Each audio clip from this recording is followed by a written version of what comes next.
বাপ বেটা দুজন মিলে চুল কাটে সেলুনে গিয়ে। আজকে সানডে আর ঋষিতের বাবাইয়ের তো সারা সপ্তাহে সময়ই হয় না, আর ঋষিতেরও চুলগুলো একটু একটু বড় হয়েছিল। তো ওর বাবাই বলল চলো আজকে ঋষিত আর আমি দুজন মিলেই চুলটা কেটে আসি, সারা সপ্তাহে আর মনে হয় সময় পাবো না। তো সেই জন্য ঋষিতকে নিয়ে আর ঋষিতের বাবাইকে নিয়ে চলে এসেছি একটা সেলুনে। আর সেখানে কিন্তু ঋষিত আর ঋষিতের বাবাই দুদিকে দুজন বসে পড়েছে চুল কাটতে।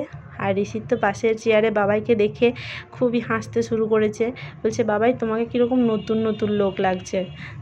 যাই হোক, এখন আর কোনো কান্নাকাটি করে না, খুব এনজয় করেই চুল কাটে। এই যে দেখো, একটা চেয়ারে ঋষিত বসেছে আর একটা চেয়ারে ঋষিতের বাবাই বসেছে।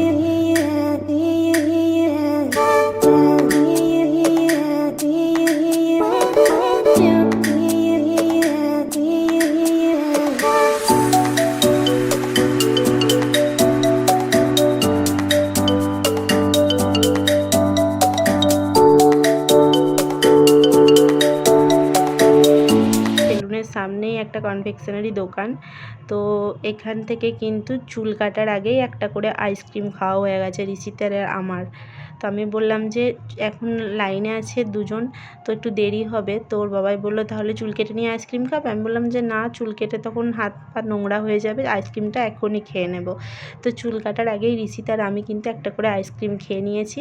আর তারপরে এই যে দেখো, দুজনের চুল কাটাও কমপ্লিট। তো চলো এখন বাড়ি গিয়ে স্নান টান হবে। তো চলো এই ব্লগটা এখানেই এন্ড করছি, আবার দেখা হচ্ছে নতুন ব্লগে। তোমরা সবাই ভালো থেকো, সুস্থ থেকো, পরিবারের সবাইকে নিয়ে হ্যাপি থেকো। Tata, bye bye and take care.